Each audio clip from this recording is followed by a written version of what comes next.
Selamat datang di The Deep Dive. Hari ini kita akan menelusuri sebuah cerita. Cerita tentang bagaimana manusia dari dulu sampai sekarang berusaha membuat keputusan yang lebih baik. Sebuah perjalanan yang panjang ya. Betul. Perjalanan ini kita mulai dari era di mana keputusan itu sepenuhnya bergantung pada naluri, lalu kita akan tersesat di hutan data yang lebat, sampai akhirnya kita tiba di sebuah titik temu, semacam kemitraan antara kecerdasan manusia dan kekuatan mesin. Oke. Anda telah membagikan sebuah materi pengantar kuliah tentang sistem penunjang keputusan atau SPK. Jadi misi kita hari ini adalah membongkar ide-ide dasarnya untuk membangun fondasi yang benar-benar kokoh. Dan fondasi ini krusial banget sih. Salah satu hal yang ditekankan di awal materi Anda adalah bahwa semua metode, model, dan algoritma canggih yang nanti akan Anda pelajari, semuanya itu berakar dari cara kita memandang konsep keputusan itu sendiri. Betul. Jadi, mari kita pastikan kita mulai dari pemahaman yang sama dan mendalam. Baik, mari kita mulai perjalanannya dari titik paling awal. Materi ini membawa kita kembali ke masa di mana organisasi itu masih sederhana. Zaman dulu ya? Ya, saat itu semua keputusan besar diambil berdasarkan intuisi, pengalaman, firasat, atau gut feeling seorang pemimpin itu jadi hukum. Dan untuk skala kecil, ini tampaknya cukup efektif kan? Tumbuh, entah itu perusahaan yang berekspansi, pemerintahan yang meluas, institusi yang makin kompleks, masalahnya ikut meledak. Jadi makin rumit. Jauh lebih rumit. Bukan lagi sekedar 1-2 variabel. Kita bicara soal puluhan, bahkan ratusan faktor yang saling terkait, tarik-menarik, dan seringkali bertentangan. Wah, coba bayangin deh, Anda harus memutuskan lokasi pabrik baru. Ada faktor biaya tanah, UMR, akses logistik, ketersediaan bahan baku, regulasi pemerintah. Semua ini membentuk jaring laba-laba yang rumit. Nah, disinilah intuisi saja mulai kewalahan. Oke, jadi intuisi saja tidak cukup. Tentu, langkah logis berikutnya adalah mulai mengandalkan data, kan? Sistem informasi pun lahir, dashboard-dashboard canggih dibuat untuk menyajikan laporan. Benar. Tapi saya agak skeptis, apakah itu benar-benar menyelesaikan masalah? Atau jangan-jangan malah menciptakan masalah baru? Catatan Anda sepertinya menyinggung adanya sebuah paradoks di sini. Anda menangkap poin yang sangat penting. Justru disitulah masalah baru muncul. Organisasi tiba-tiba tenggelam dalam lautan data. Laporan penjualan harian, data demografi pelanggan, analisis sentimen, semuanya ada. Melimpah ruah ya? Betul. Tapi anehnya, keputusan strategis tetap terasa sulit, bahkan mungkin lebih sulit dari sebelumnya. Nah, disinilah kita sampai pada salah satu gagasan paling fundamental dalam materi Anda yang perlu kita cerna baik-baik. Apa itu? Data tidak otomatis menghasilkan keputusan. Tunggu sebentar, ini menarik. Kenapa begitu? Bukankah di dunia modern kita selalu didorong untuk menjadi data-driven? Kenapa punya semua data di dunia justru bisa membuat kita lumpuh?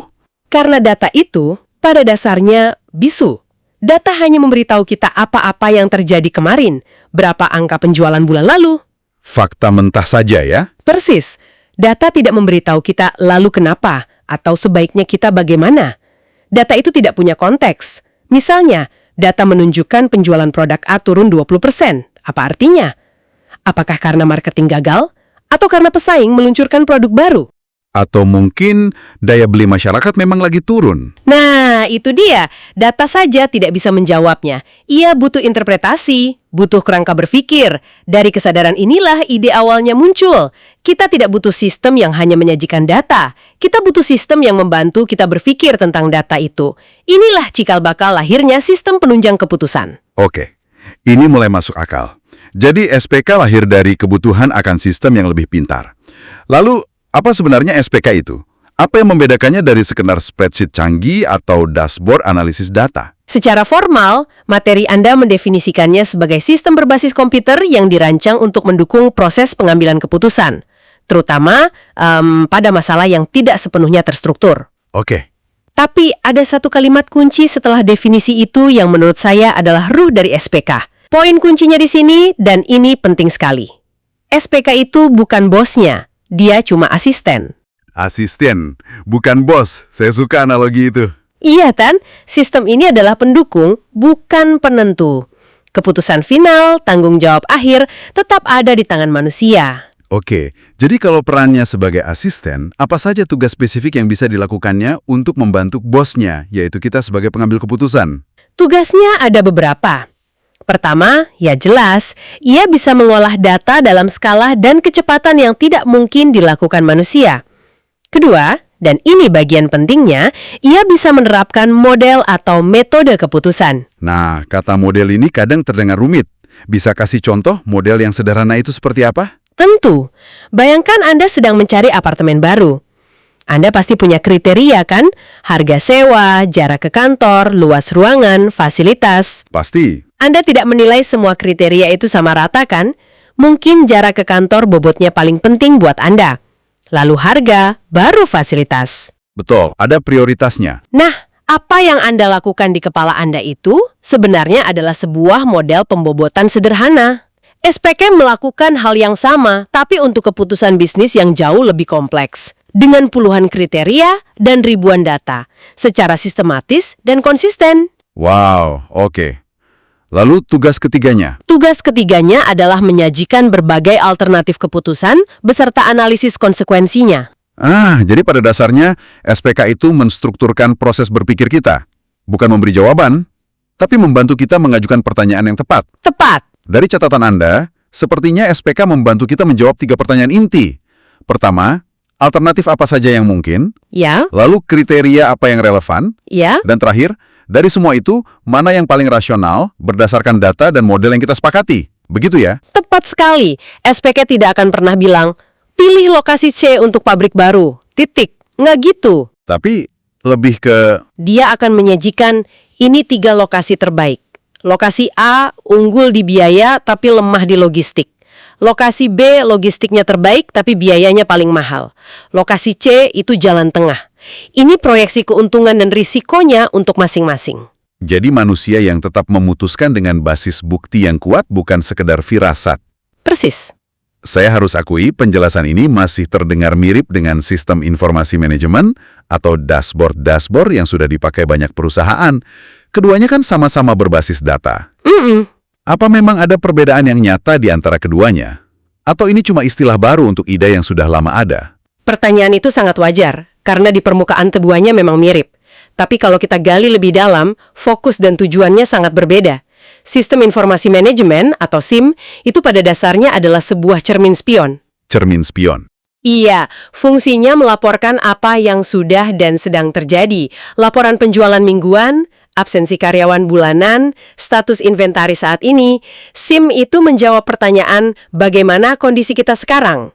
Tujuannya untuk efisiensi operasional. Oke. Jadi SIM itu cermin spion. Lalu SPK apa? Jika SIM adalah cermin spion, maka SPK adalah GPS. Fungsinya bukan untuk melaporkan jalan yang sudah Anda lewati, tapi untuk menyarankan rute-rute potensial ke depan. Oke. SPK dirancang untuk eksplorasi, untuk melakukan simulasi bagaimana jika. Bagaimana jika kita menaikkan harga 10%? Bagaimana jika kita memindahkan budget marketing dari kanal A ke kanal B? SPK tidak menjawab apa yang terjadi, tapi membantu kita menjawab apa yang sebaiknya kita lakukan. Itu analogi yang sangat membantu. Jadi, jika saya memahaminya dengan benar, perbedaannya mendasar sekali. SIM melihat ke belakang untuk melaporkan, sementara SPK melihat ke depan untuk merekomendasikan. Dan mensimulasikan. Yang satu untuk memonitor, yang satunya lagi untuk berstrategi. Pantas saja materi Anda menekankan pentingnya pembedaan ini. Betul, karena yang satu orientasinya efisiensi masa kini, yang satunya lagi efektivitas di masa depan. Keduanya penting, tapi fungsinya sama sekali berbeda. Baik, jadi kita punya GPS untuk keputusan strategis. Tapi tentunya alat ini tidak untuk semua jenis perjalanan kan? Tadi sempat disinggung bahwa SPK ini paling berguna untuk masalah yang semi terstruktur. Apa sebenarnya maksudnya itu? Istilah semi terstruktur ini adalah jantung dari kegunaan SPK. Gini, mari kita bedah. Ada masalah yang sepenuhnya terstruktur, misalnya menghitung gaji karyawan. Ada formula pastinya, ada aturan yang jelas, inputnya jelas, outputnya pasti. Ini nggak butuh SPK. Oke, itu yang terstruktur. Di ujung lain, ada masalah yang sama sekali tidak terstruktur. Misalnya, mendesain logo perusahaan baru. Ini kan murni soal kreativitas, selera, visi, sulit diukur pakai angka. Benar. Nah, sebagian besar keputusan penting di dunia nyata itu ada di tengah-tengah. Inilah yang disebut semi terstruktur. Berada di tengah-tengah, artinya sebagian bisa diukur, sebagian lagi tidak. Tepat. Materi Anda memberikan contoh bagus. Memilih mahasiswa terbaik untuk menerima beasiswa. Mari kita bedah contoh ini. Ada bagian yang sangat terstruktur. Nilai IPK, skor tes, angka-angka ini bisa diurutkan dengan mudah oleh komputer kan? Ini bagian terstrukturnya. Oke, itu bagian yang mudah. Lalu bagian yang seminya di mana? Bagian seminya adalah esai yang mereka tulis, surat rekomendasi, catatan wawancara, atau penilaian potensi kepemimpinan mereka. Tidak ada formula pasti untuk esai yang bagus atau potensi kepemimpinan yang tinggi. Ah, itu area abu-abu ya? Betul, inilah area abu-abu yang butuh penilaian subjektif manusia. Nah, disinilah SPK berperan. SPK tidak akan menilai esai itu untuk Anda, tapi ia bisa menyediakan sebuah kerangka kerja, sebuah rubrik penilaian yang konsisten. Maksudnya? Supaya setiap juri menilai esai dengan kriteria yang sama. Kemudian, ia bisa menggabungkan skor subjektif itu dengan data objektif seperti IPK secara transparan. Jadi, SPK berfungsi untuk menstrukturkan subjektivitas, membuatnya lebih adil dan bisa dipertanggungjawabkan. Menstrukturkan subjektivitas. Itu frasa yang kuat. Jadi SPK berguna di area abu-abu, di mana data dan penilaian manusia harus bertemu. Benar sekali. Sekarang, mari kita tarik ini ke konteks dunia modern. Seperti yang digambarkan di materi Anda, organisasi saat ini menghadapi 3 tekanan besar. Ledakan data yang luar biasa, tuntutan untuk mengambil keputusan super cepat, dan di sisi lain, risiko kesalahan yang biayanya sangat mahal. Ini seperti kita diminta menerbangkan pesawat super canggih di tengah badai. Analogi pilot itu sangat pas. Nah, bagaimana SPK berperan dalam kokpit yang penuh tekanan ini? Disinilah peran strategis SPK menjadi vital. Seorang pilot berpengalaman, punya intuisi dan feeling yang tajam. Tapi dia tidak akan pernah berani terbang tanpa panel instrumennya. SPK adalah panel instrumen untuk seorang pemimpin bisnis. Pertama, ia adalah alat bantu analisis untuk menyaring semua kebisingan dari data dan menunjukkan sinyal-sinyal penting. Oke, jadi ia membantu pilot melihat di tengah kabut data. Lalu? Kedua, ia menjadi jembatan antara data dan kebijakan. Menerjemahkan terabyte data penjualan menjadi satu keputusan berisiko seperti, haruskah kita meluncurkan produk ini? Itu lompatan besar. SPK membantu membuat lompatan itu tidak terlalu mengerikan dengan memodelkan skenario-skenario yang mungkin terjadi. Dan yang ketiga? Ketiga, yang mungkin paling subtil tapi sangat penting, SPK berfungsi sebagai penjaga konsistensi. Ini memastikan keputusan penting tidak hanya bergantung pada suasana hati CEO pagi itu atau siapa yang paling lantang berbicara di ruang rapat. Poin ketiga tuh menarik. Jadi ini semacam alat untuk melawan bias-bias pribadi kita. Tepat, manusia itu secara alami tidak konsisten. SPK dengan menggunakan model dan kriteria yang sama dari waktu ke waktu, memaksa kita untuk tetap berpegang pada kerangka rasional yang telah disepakati. Jadi keputusannya lebih adil dan bisa diaudit. Benar. Saya pernah lihat sebuah perusahaan besar hampir membuat keputusan fatal hanya karena firasat seorang eksekutif yang sangat karismatik. SPK tidak memberitahu mereka apa yang harus dilakukan, tapi ia memaksa mereka untuk memodelkan konsekuensi dari firasat itu.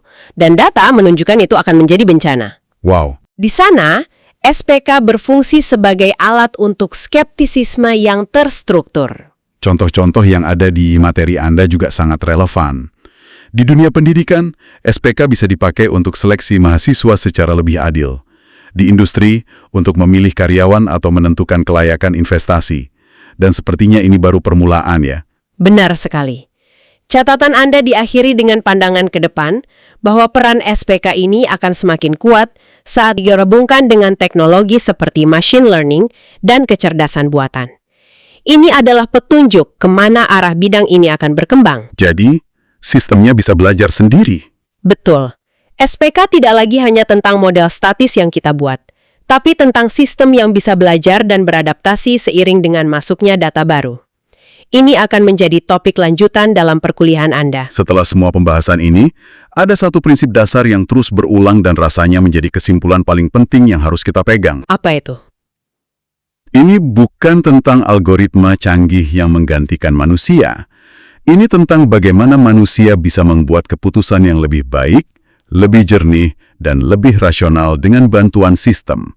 Fokusnya tetap pada kita, dengan teknologi sebagai penguat kapabilitas kita. Tepat. Dan itu mengikat kembali semuanya. Pemahaman konseptual yang kita bangun hari ini, tentang perjalanannya dari intuisi, bedanya dengan SIM, jenis masalah abu-abu yang ditanganinya, semuanya adalah fondasi.